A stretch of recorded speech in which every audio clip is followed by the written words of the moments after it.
Welcome back. Yesterday was a singing day. Today is a reading day. And we're going to try to be methodical about that. Methodical is what this woman, Susanna Wesley, was. If you had 19 children, not all of them lived, but about half did. If you were even going to begin dealing with a household like that, you had to keep things under control somehow. And she did it by being very orderly, being very, very precise about doing things in a regular way and staying on top of everything all the time. She basically is the person that produced, if you will, the people that became Methodists. Anyway, so here she is. We're going to see her instead of Charles' portrait for a couple of these sessions. And today we'll be reading a little bit about her. And then tomorrow there will be a song. And then we'll read a bit more about her the day after that. And then another hymn. So here we go. Chapter 2, Meetings with Susanna, from Singer of 6,000 Songs by Elizabeth P. Myers. Charles went to school to his mother for a year. Under her guidance, he read the Bible through, not just once, but several times. Just jumping in here, that's at the age of 5. He learned to write clearly and neatly and to do simple arithmetic as well. Only after Susanna had taught him all she could did he graduate to his father's tutoring. The Reverend Samuel was devoted to the ancient languages, and from him, Charles received a thorough grounding in Latin and Greek. The rector did not stay close to hand to answer Charles's every question, though, as Susanna had.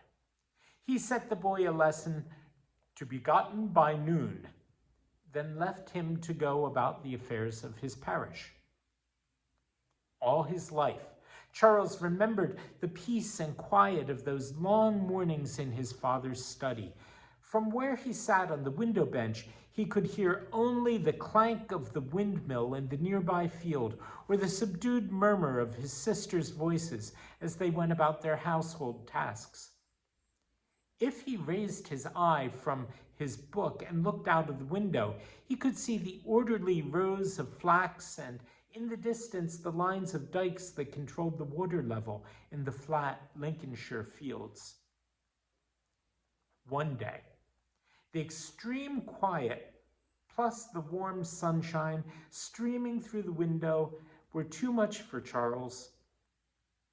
He fell asleep, rousing only when his father returned at noon and shook him. "For shame, Charles," the rector said. "There is a time for everything, and morning is not the time for sleep.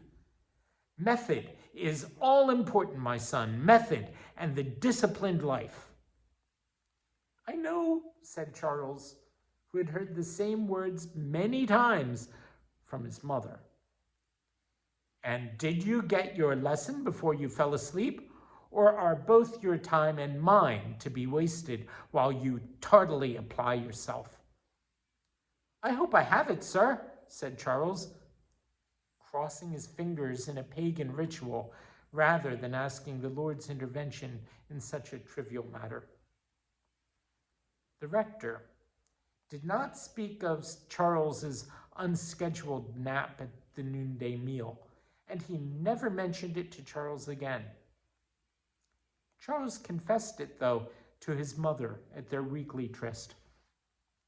Every one of the Wesley children was granted an hour alone with Susanna every week. Charles's time was on Saturday from 5 to 6, and had been ever since he was old enough to talk. Nothing was too trivial to tell his mother. She listened to everything without interruption, giving her advice only when it was asked. Susanna was a religious woman, but she was also reasonable. She knew that things of the world were not unchanging, and she kept her mind always open to see both sides of a situation. She did not even believe that her husband, though he was God's spokesman in Epworth, was always right. When Charles asked, "Will Father ever believe that I did not mean to fall asleep? The spirit was willing, but the flesh was weak," he told me. "That's from the Bible." "I know, but I don't remember from where." "From the book of Matthew," said Susanna. "The verse is one in which Jesus scolded his disciples for giving in to the temptation of falling asleep." "Oh," said Charles, in a very small voice, "I remember now." Susanna drew him to her in an unusually close embrace. "Take care never to fall asleep again when something is expected of you, and you will be the stronger for this one lapse," she said. Often, the Reverend Samuel had to leave the affairs of his parish to his curate and go himself to London. A curate is an assistant. He was a member of convocation, and his presence was required there. His dutiful attendance was also expected by his patrons, both noble and ecclesiastical, who provided him with small sums of money in return for favors he did for them. Before he had acquired these patrons, he had been obliged to spend some time in the debtor's prison in Lincoln. He never wanted that to happen again. When the children were little, Susanna was too busy managing them and her household to pay attention to the way her husband's curate carried on in the rector's absence. By the time Charles was 6, though, some of the Wesley girls were grown up. And Susanna began to take a real interest in what was going on in Epworth, and she did not like what she saw. In particular, she did not like the dull and pointless sermons the curate preached. Susanna knew good preaching when she heard it. Her father, Samuel Annesley, had been a prominent minister with a large popular following. No matter how long a sermon he preached, the people listened to every word. Susanna's husband, Samuel Wesley, was a good preacher too. Many of the people of Epworth did not like his firm stand on what the church expected of them, but that had nothing to do with what he said or how he said it.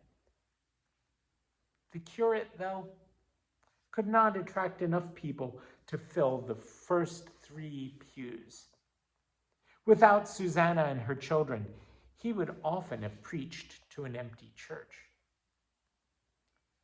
One day, after the curate had droned disjointed sentences for an hour, Susanna finally rebelled. "I will not sit and listen to that man another Sunday," she told her children over their meal of spoon meat, whatever that is, I have no idea, and potatoes. "Starting this evening, I will give religious instruction myself here in my own kitchen for all those who care to come." Charles paused with his spoon halfway to his mouth. "What will you tell them?" he asked. "I shall tell them of the Lord and his ways, just as I tell you. I shall speak of the wonderful work that missionaries are doing away off in the East Indies. I shall pray with them and for them." Charles looked around the table as he spoke. He looked at his sisters' faces. The older girls, Hetty and Emily, Martha, Mary and Anne, were almost identical expressions of disapproval. even horror. When Susanna finished, he waited for one of the girls to voice her feelings.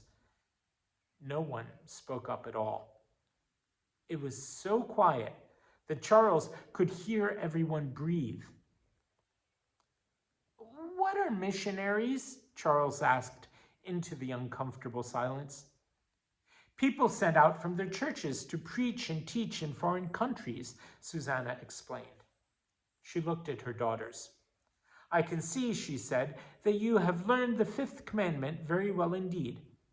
However, in obeying the Lord's order to honor thy mother, you should not completely deny yourself the right to stand up and be counted. Have you nothing to say about my plan?" The girls looked at each other, and an unspoken agreement was apparently reached, for Hetty suddenly spoke up.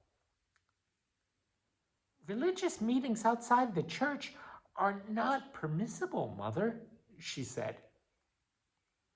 Susanna's eyes flashed. "They are not approved of, Hester," she said. "But as for being permitted," she shrugged her shoulders. "The curate will not like it, Mother," Hetty warned her. "Well, I do not like what he is doing either," Susanna said. She got up from the table and walked over to the clothes rack. Putting her stiff black bonnet on her head, she tied the strings firmly under her chin. "I'm off to make the rounds of our nearest parishioners," she said. "Do you slick up the kitchen, for we will have company this night." That Sunday evening, and the next, Susanna welcomed some 200 people who wished to join her and her family in religious observances. She did not try to preach, but encouraged people to speak simply and honestly of what troubled them.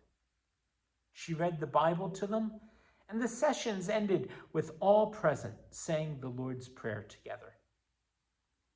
The first people were filing quietly out the door when the curate pushed his way rudely in among them. His black coat flapped and his cravat, his tie, was askew.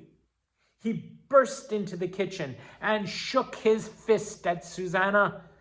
"You are making a mockery of the Lord, woman," he cried. Charles moved quickly to his mother's side. She put her hand on his shoulder and pressed it. He understood he was not to say a word no matter what happened. "I honor the Lord with these observances, sir," she said quietly. There was a babble of voices as people came to Susanna's defense. One burly man took up the poker and waved it threateningly. Charles could see the curate shrink back as if afraid of a blow. "I shall write your husband at once, madam," the curate said. "We shall see what he says about this breach of church rules." Susanna was a small woman, but she stood up as straight as the poker her defender was brandishing. "Write my husband, by all means," she said. "But if you can show me any written rule that I am violating, I shall be surprised, sir." Still spluttering, the curate faded back into the crowd and so out the door. The crowd was still muttering angrily, too. Susanna asked for the poker. With it, she banged against the fireplace. "Everyone, leave quietly, please," she said. And, to Charles' astonishment, everyone did as she asked. When the room was empty of visitors, Susanna sat down in the chair beside the hearth. She motioned to her children to gather around her. When they too were quiet, she spoke at last. "Never be afraid to stand up for what you believe to be right," she said, and paused as if waiting for a reaction.